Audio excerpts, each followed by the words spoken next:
Tra i vini rossi autoctoni più apprezzati delle Marche c'è sicuramente il Lacrima di Morro d'Alba, molto conosciuto a livello nazionale e non solo. Questo vino ha anche ottenuto il riconoscimento DOC nel 1985, il che rende la sua produzione certificata e possibile solamente nella zona omonima della provincia di Ancona, cioè appunto Morro d'Alba. Per produrre questo vino si usa la varietà di uva nera autoctona chiamata appunto Lacrima, per almeno l'85% del totale. Esistono principalmente 3 versioni di Lacrima di Morro d'Alba riconosciute dal disciplinare, che sono il base, il superiore e il passito. La versione base è la più diffusa e commercializzata e la si può trovare in commercio dal 15 dicembre dell'anno di raccolta.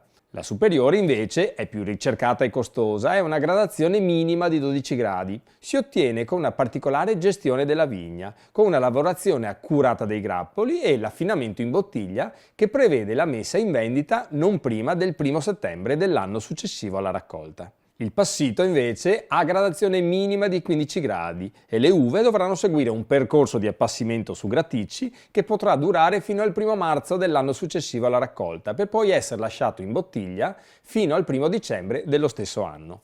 Ma la domanda è: perché si chiama Lacrima? Beh, ci sono diverse teorie.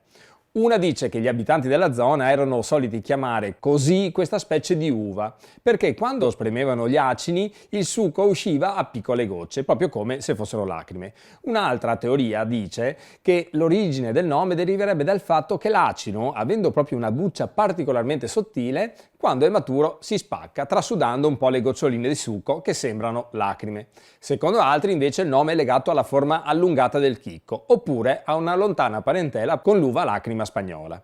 Non possiamo sapere quando sia iniziata la coltivazione di questo vitigno nei terreni marchigiani, ma sappiamo che la prima citazione storica riguardante i vini di Morro d'Alba risale al 1167, quando Federico Barbarossa, ce lo insegniamo a scuola, imperatore del Sacro Romano Impero e re d'Italia, scelse il paese di Morro d'Alba come dimora durante l'assedio di Ancona.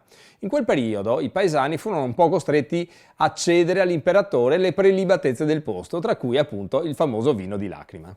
Si inizia a parlare più concretamente di vino prodotto con quest'uva nel 1870, quando il Lacrima viene studiato biologicamente. Tra gli anni 80 e 90 del Novecento, ahimè, il vitigno Lacrima rischia di estinguersi a causa della sua fragilità e bassa resistenza, che lo resero meno preferibile rispetto a vitigni più resistenti. Fu solamente grazie alla tenacia dei viticoltori della provincia di Ancona che il Lacrima non scomparve, venendo recuperato e salvato in extremis su meno di 10 ettari di vigneto residuo rimasto appunto nella zona di Morro d'Alba.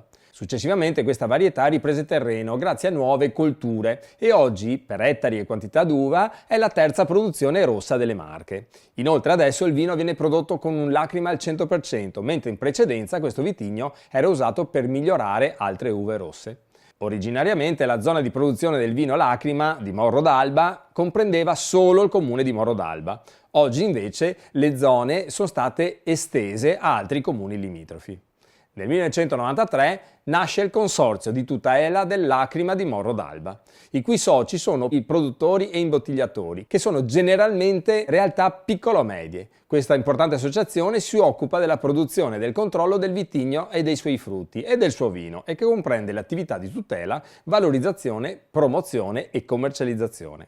A questo punto, se ancora non conoscete il vino rosso Lacrima, vorrete sicuramente saperne le caratteristiche organolettiche. Ebbene, si tratta di un vino dal colore rosso rubino, dall'odore aromatico e intenso, e con l'invecchiamento acquisisce profumi floreali e fruttati. Il colore diventa porpora nella versione passita, che invece ha un intenso profumo di frutta matura.